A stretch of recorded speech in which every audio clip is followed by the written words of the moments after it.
السلام علیکم. وعلیکم میرا السلام نام ورحمۃ اللہ. فاطمہ وحید ہے اور میں ایک فزیوتھراپسٹ ہوں. کیا نام بتایا آپ نے؟ فاطمہ وحید.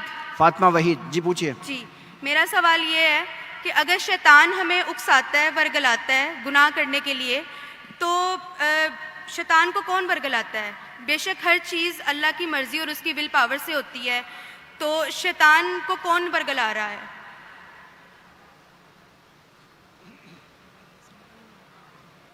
بہن کا سوال ہے کہ ہم کچھ غلط کام کرتے ہیں تو شیطان ہمیں بھڑکاتا ہے، لیکن شیطان کو کون بھڑکاتا ہے؟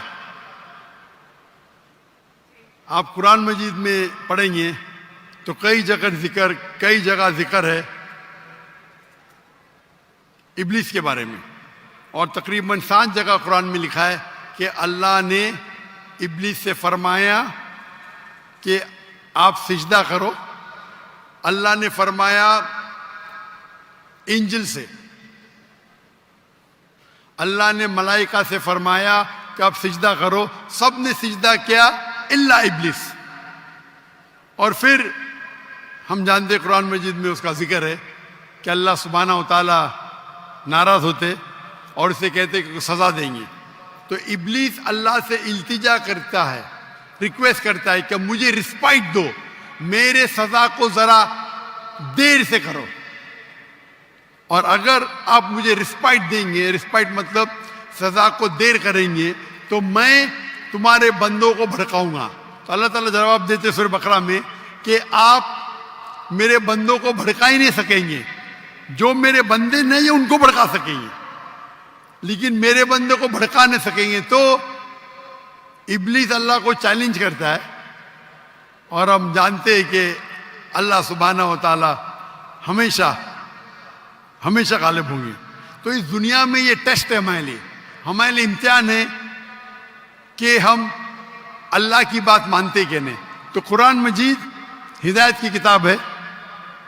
ہمارا سوال ہے کہ ابلیس کو کون بھڑکاتا ہے؟ ابلیس نے اپنے آپ کو بھڑکایا، اس کا غرور تھا. ابلیس حالانکہ اللہ کی بہت عبادت کرتا تھا، لیکن اس کو غرور تھا کہ انسان کو مٹی سے بنایا، میں نور سے ہوں، آنکھ سے. اور جی دوستوں، آپ نے سوال جانا اور اس کا آنسر بھی دیا کہ ابلیس کو بھڑکانے والا ابلیس خود ہے، کیونکہ ابلیس کو گمنڈ تھا، غرور تھا اپنی عبادت کے اوپر کہ وہ بھی عبادت گار فرشتہ تھا، اللہ تعالیٰ کا بہت عبادت کرتا تھا. جب اللہ تعالیٰ نے انسان کو پیدا کیا تو اللہ تعالیٰ نے حکم دیا تمام فرشتوں کو، ملائکہ کو، کوئی انسان کے آگے حضرت آدم علیہ السلام کے آگے سجدہ نہیں. تو ابلیس نے انکار کر دیا، اس نے کہا میں سجدہ نہیں کروں گا، مجھے تو اللہ تعالیٰ نے نور سے بنایا ہے، آگ سے بنایا ہے، میں سجدہ کیوں کروں؟ انسان کو مٹی سے بنایا، میں اس کو آگے سجدہ نہیں کروں گا. تو اللہ تعالیٰ نے پھر سزا دینے کا اس کو فیصلہ کر دیا کہ اس کو سزا دینی ہے. تو لیکن ابلیس نے کیا کیا؟ اس نے کہا کہ نہیں، میری سزا تھوڑی سی ایکسٹینڈ کر دو، لمبی کر دو، اور مجھے ابھی سزا نہ دو، میں پہلے تیرے بندوں کو بھڑکاؤں گا.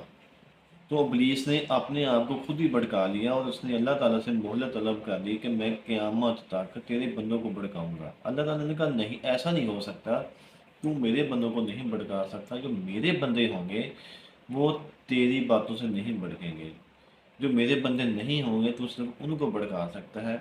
تو اس کے بعد پھر اس لیے ابلیس پھر شیطان کی روح کے اندر انسانوں کے ساتھ جڑ گیا اور انسانوں کو مختلف کاموں کے اوپر لگانے لگ گیا. تو اللہ تعالیٰ سے دعا کہ اللہ تعالیٰ ہمیں شیطان مدعو سے محفوظ رکھے، اور ہمیں بھی 5 وقت کی نماز پڑھنے کی توفیق عطا فرمائے، اور سب دوستوں کو جو میری ویڈیو دیکھ رہے ہیں ان کو بھی 5 وقت کی نماز پڑھنے کی توفیق عطا فرمائے، اور اس ابلیس سے معلوم سے ہم بچیں، جتنا بچ سکتے ہیں بچیں. کیونکہ ہم ایک امتحان سے گزر رہے ہیں، اور جب ہمارا امتحان ختم ہو جاتا ہے، جب ہم مر جاتے ہیں، وفات پا جاتے ہیں، اور اس کے بعد اس کا رزلٹ جو ہے وہ ایک تو قبر میں آنا شروع ہو جاتا ہے، اس کے بعد قیامت والے دن ہمیں اس کا رزلٹ ملے گا کہ ہم نے دنیا میں کیا کیا کام کیا، کون کون سے اچھے کام کیے، کون کون سے نئے کام نہیں کیے. تو امید کرتا ہوں آپ